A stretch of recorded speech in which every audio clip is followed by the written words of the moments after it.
Over the past year, NewsChannel 5 Investigates uncovered a sexual harassment scandal inside Metro schools involving John F. Kennedy Middle School principal Dr. Sam Braden. And that's when they start getting more aggressive. Like his advances starting getting more aggressive. And it wasn't just one victim. And he just stands there really close and stares at me and says, "Don't make me grab you and kiss you in front of all of these people." 8th grade science teacher Sonji Collins told horrific stories of being sexually harassed, and the district did nothing. So we cannot see what's being discussed? Not on a legal issue.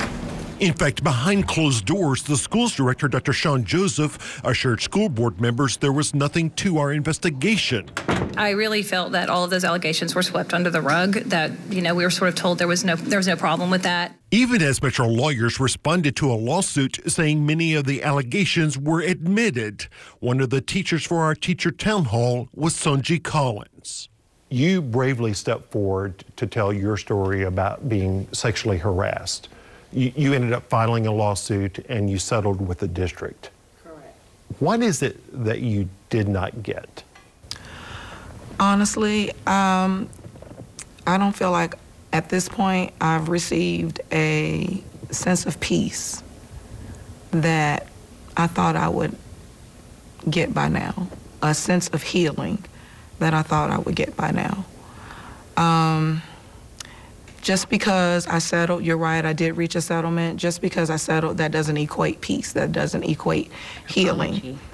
I think that personally, what would have begun that healing process for me would have been a formal apology from the district. And you never got an apology? I never received it, and not just myself receiving an apology. I felt like they should have given the entire school community, my school community, an apology, a formal apology. And that school community consists of parents, it consists of kids, it consists of my colleagues. We all as a whole should have received a formal apology from the district, and we did not. Did you drop the ball? I did not drop the ball. I appreciate it.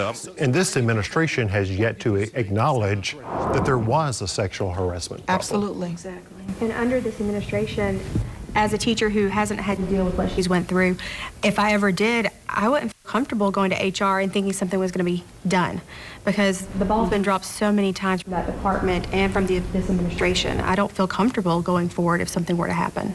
That's disturbing. Why are we so stuck on whether our handling of sexual harassment cases has been appropriate when we've had attorney after attorney after attorney come to us and say, no one in this administration has done anything wrong? I would just say that one of two things would happen if you were to come forward at this point. It would either be ignored or deflected or somehow turned around back on you, and I think that's the culture of the school district right now for anything, for any issue. I know as teachers, we all have set high standards for ourselves, and I think that goes along with the low morale, is that we don't feel like we're doing a good job because we don't get that recognition, or we don't see, the direct effects of our interactions with students and parents and families. We're letting our own selves down because we don't trust ourselves anymore based on the feedback that we're given and the things that we're told. And I don't know of anybody that can successfully juggle all of the requirements. Something has to give at some point. Is that unique to this administration?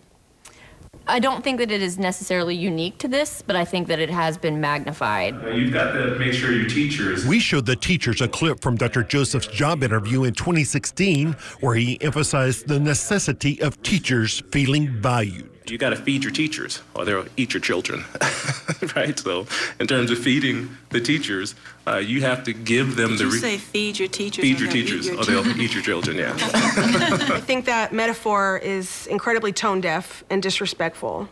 So while I agree with the sentiment that we need resources, his way of expressing it just frustrates me. I think morale is low because of that, things like that. I think when he arrived with the attitude that we are broken and we need to be fixed. And his method of fixing it was to try to steamroll everything that we had been doing and do it his way. And as a result, I don't feel empowered. I feel like I have to do what I'm told to do. I would have to say that I think last year was one of my better years. I think the year before that, Dr. Joseph had come in, he did a survey. I'm a school counselor, and he saw that the majority of our time, at least 50%, was spent on testing. So he said, take that away. He took that away and allowed me to be able to be a school counselor. So last year, I was not over the testing, and that was wonderful. I was able to meet the needs of my students. This year, I'm now the lead attendance person. I send out attendance letter. Well, the secretary generates the attendance letters. I do attendance assessments. I do attendance plans with the parents.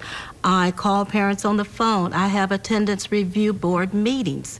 So I think for me, I don't feel as if I'm better meeting the needs of my students this year because I have a lot to do with attendance. And I try and use that as an opportunity to talk with parents and explain the importance of attendance, but it still is a lot of time that is taken up, and I'm not able to do the soft skills with the kids, help them building character, help them with accountability. So I kind of feel like I'm not doing everything I can to meet the needs of my students. Did anybody else go to the diversity training? This teacher said Dr. Joseph recently told a group they just needed to stop moaning and griping. We need to quit moaning and griping about stuff. And so the way I perceived that is you don't want to hear all the stuff that's really going wrong. That's how I heard it at the diversity meeting. So yes, I don't know. And there's never been kind of an acknowledgement of the things that we are saying do hold some truth behind them.